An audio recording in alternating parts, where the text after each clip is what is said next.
This morning, we're going to continue, actually to start, a whole new sermon series. And we're going to be looking in the book of Hebrews. We're going to spend 6 weeks in the book of Hebrews. For some of you who've been doing the daily Bible reading, we just spent a little time in the book of Hebrews. And God has kind of laid some things upon my heart that I want to kind of expand on from that book. And so that's where we're headed today. And today what we're going to do, I'm going to just kind of just give you just a little bit of, I might say, an overview of this book.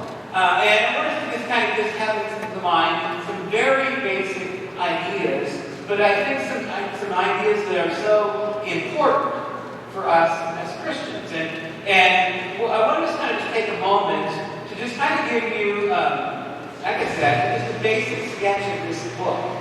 And one of the things that I'll just mention right up front about the book of Hebrews, unlike some of the other books of the Bible, we don't know for sure who wrote this book. A lot of people think that maybe some think that it might have been Paul. The others think that it might have been Apollos. Some think it might have been Barnabas. At the end of the day, we just really don't know who wrote this book. We also don't know the location of the readers of this book. My best guess is that it's probably Rome, but we really don't know the answer to that question. But what we do know, and this is where I want us to kind of focus our thoughts today and in the coming weeks, what we do know, and the title of this book gives it away, that it was written in Hebrew specifically to Jewish Christians, okay? To Jewish Christians. And what I want you to think about today and in the coming weeks ahead is to kind of think about their life, their experience, where they're coming from, okay? And what I want you to hear today, and this is really, really important, is that it would not be easy to be a Jewish Christian. In fact, it's not easy to be a Jewish Christian today, but especially back then. A couple of main things seem to be going on in this book. First of all, for any Christian in that time period, there's a good chance that you might face persecution from the Romans, okay? Whether you were Jewish or not, if you decided to follow Jesus Christ, there was a chance that you were going to face some type of persecution or opposition. And it certainly seems that that was taking place in this book. But if you were also a Jewish Christian, the other thing you were going to face, you were probably going to face opposition from fellow Jews who were not Christian. So you were going to get it from both sides. And in particular, you might have the experience of being rejected by your own family, where they wanted to have nothing to do with you. This might be what was going on in this book for these people. And so I want us to understand that basic idea. And so with that being the case, I want you to think what you would be thinking and what you would be feeling if you were going through these types of trials and struggles and persecutions. If you were facing persecution, which face it for us here in America, it's kind of a foreign concept for us. But also, if that was going on in your life, and if you were having your family reject you, well, there may be some doubts in your life about Jesus and about the decision that you made. Dare I say, might you begin to second guess the route that you have chosen? And I think that's what this book is largely about. It's about a group of people who are beginning to second guess their decision to follow Jesus. Now, with that being said, I want us to think of something that Jesus taught. One of the parables that Jesus taught is what we call the parable of the sower. And it's about a farmer, and he starts scattering his seed everywhere. Okay? And in that story, there are 4 types of soil.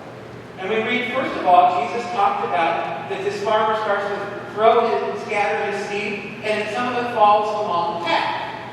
And Scripture talks about that the birds come and eat up that seed. And Jesus said, in the same way, the same for many people will come, and right away gobble up whatever seed has been sown. And immediately they'll be stopped in their tracks and going, talked also about a second type of soil. And he talked about that some would end up in places that were dry, places where the ground was very shallow. And so there would be no root that would take root. And so things would spring up very quickly, but because there was no root, it would fade off very quickly. And Jesus talked about the same way. There are some people that initially, when they hear the gospel, they receive it with joy, but when they start to face some troubles or persecution or hardships, that they fall away. And that seems to be kind of the equation that we have here with this group here in Hebrews. And he also talked about a third group. And he said that in that group, he said that there's some soil that comes and the thorns begin to choke out the life of that seed. And Jesus compared that to some people that things like wealth and the worries of this life, pleasure, then all those things crowd out the place of the gospel, crowd out the place of Jesus in their lives. So catch that. We talk about 4 different soils. 3 of them don't last, don't make it. And then he said that the 4th group, that it falls on good soil, and it produces a crop of 30, 60, or 100 times what was sown. And so there's a 4th group that falls on good soil that actually grows. And that's obviously where we want to be.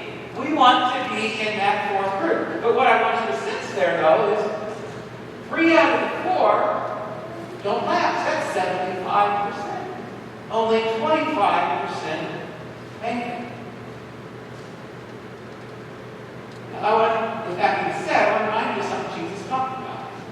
He talked about this idea. He said that we are to enter through the narrow gate. For wide is the gate, and broad is the road that leads to destruction, and many enter through it. But small is the gate, and narrow the road that leads to life, and only a few find it. And so what I want you to hear today, that this writer, while he doesn't use those terms, he's trying to make sure that they stay on that narrow road. And he understands that this road is not going to be an easy road. It is not going to be an easy life. And one of the things I want us to hear is that Jesus doesn't call us to what is easy. He doesn't call us to what is expedient. He calls us to what is the best. He calls us to what is right. And we need to keep that in mind. And so it is in this story here, with this book that the writer is writing, again, we don't know who it was, that he's trying to remind them about what is best, what is right. When I think of that, I can think back early on when I was in seminary, just getting started as a pastor. And they used to tell us, when we started seminary, that the first 5 years, a third of us would quit. And they said that in the next 15 years, between years 5 and 20, the next third would quit. And generally, it was only about a third of the people would make it all the way to retirement. And I want us to think about this idea of how do we persevere? How do we last? Because that's ultimately the goal. You see, when it comes down to it, Jesus is looking for people who finish the race, who make it to the finish line. We're not just called to start, we're called to finish. And so how do we get there? How do we get there so we don't quit? I think one of the biggest things in the Christian life is just not quitting. Not giving in to discouragement. Because the reality is, as long as we stay with Jesus, we're going to be okay. But the problem is, a lot of us quit. And so this book is about the writer getting the people to not quit, to hang in there, to persevere, to endure, to make it. And Jesus was really concerned about that idea. You read about things like he talked about the idea of counting the cost. He talked about this idea that no one who's going to plow and he looks back, that person is not fit for the service of the kingdom of God. And a lot of times, what happens in our lives is we are looking back when God is calling us to go forward. And I think that's what's going on in this book. As the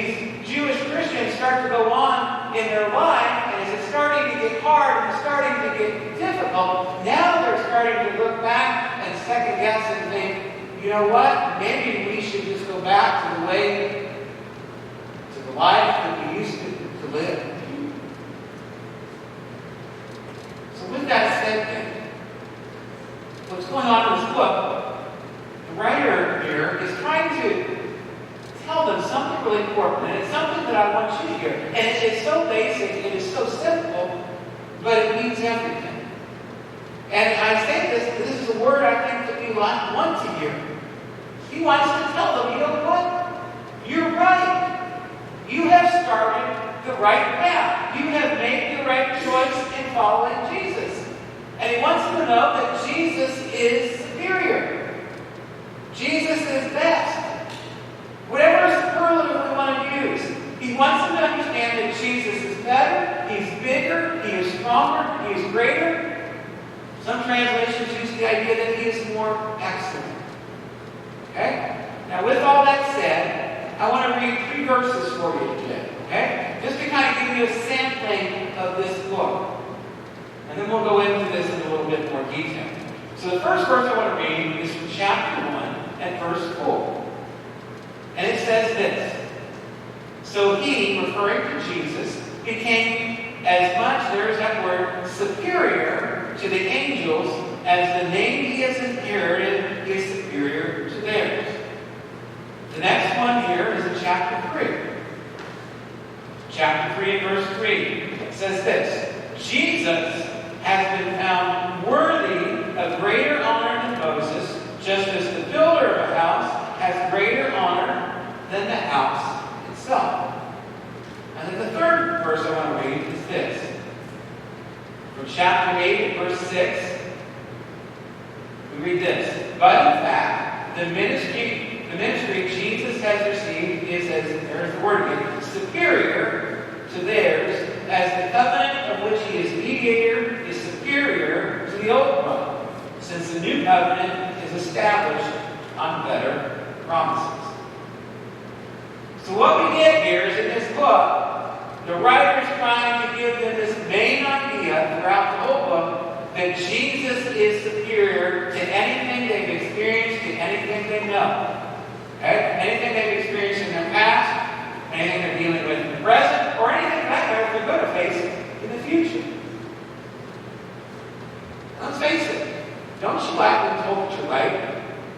So that's really what he's doing. He's telling them that you're right. You made the right choice, but now he's trying to say, don't second guess yourself. Don't doubt what you originally believed. You're on the right track. Stay on it. Now, there's 3 things in particular that he tells us about Jesus' superiority that I want us to touch on. First, he says that Jesus is superior to anyone else in the spiritual realm. Specifically, the scripture we read talks about that Jesus is superior to the angels. There were some Jews who believed in worshiping angels, and Jesus obviously is bigger or greater than an angel. And so he wants to instruct them saying, hey, Jesus is bigger than any angel.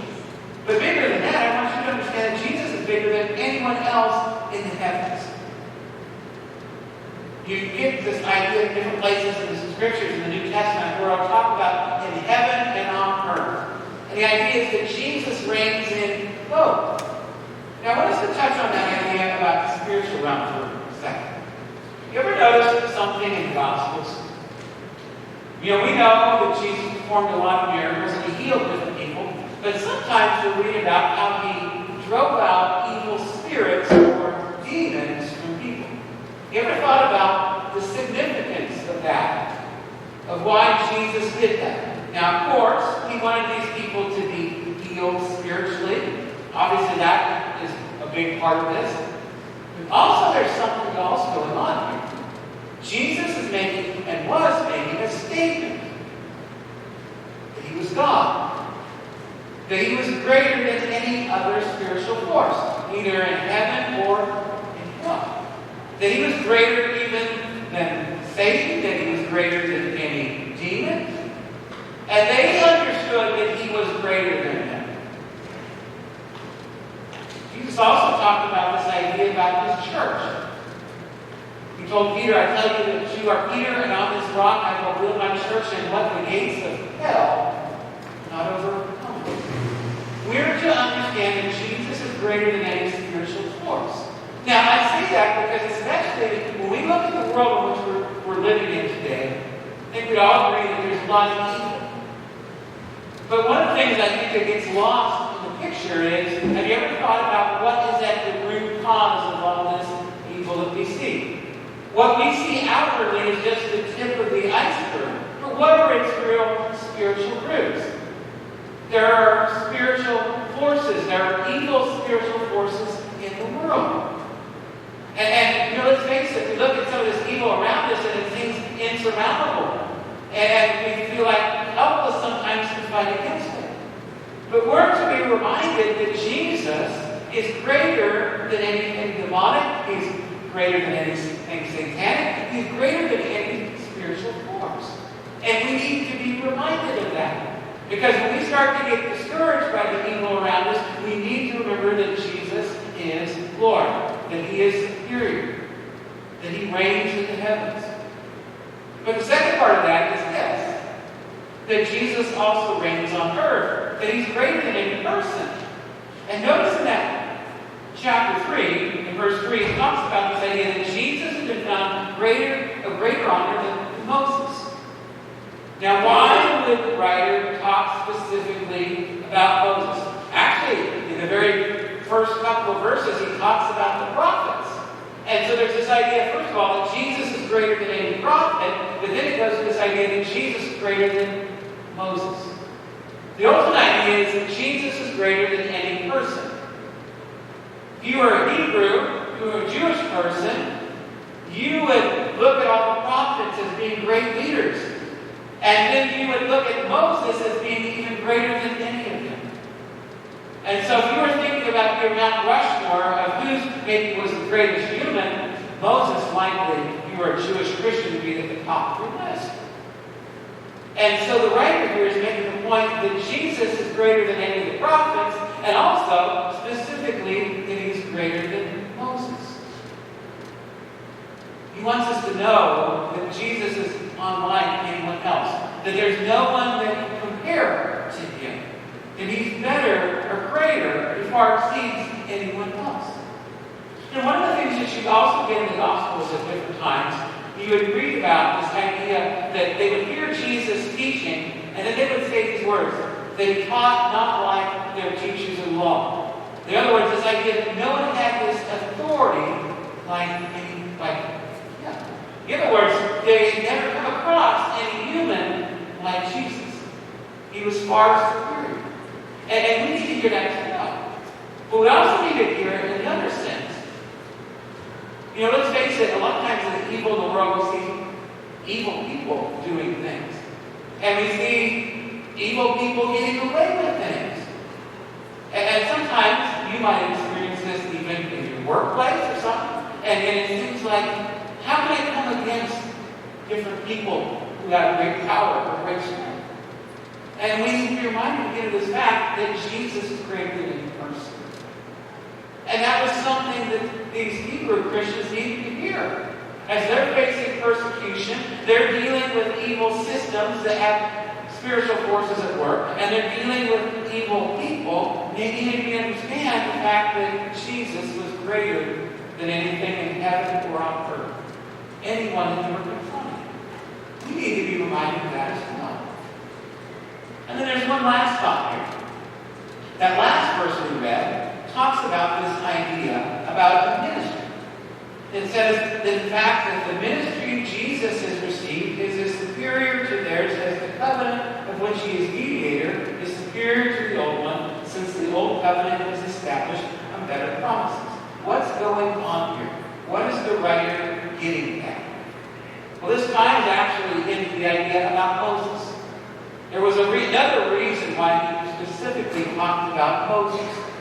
If you were a Jewish person, and the reality was, Moses was everything. You thought specifically of the law of Moses. You thought of the Old Testament. You thought of the Old Covenant. And you thought about a specific way of life. you thought about this idea that I need to keep all these laws of the Old Testament? I need to follow all these sacrifices that it talks about? I need to go make sure that I go to the temple and perform the right sacrifices? I need to make sure that I do the right ceremonial washings? This was all part of their past.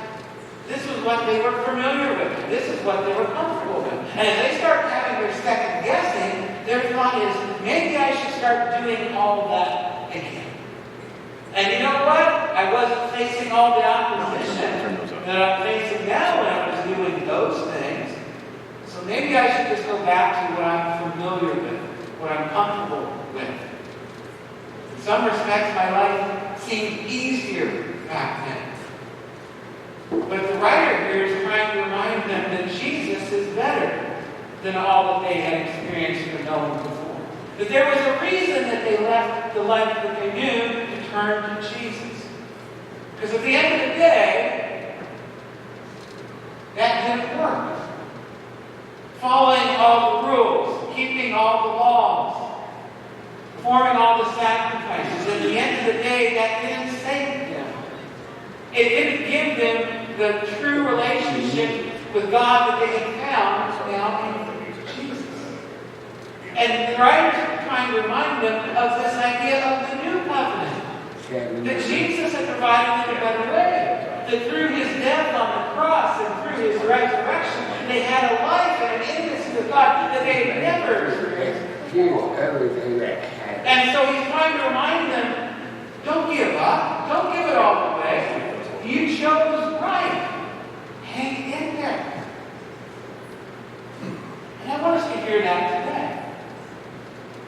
We need to be reminded of what we have in Jesus Christ.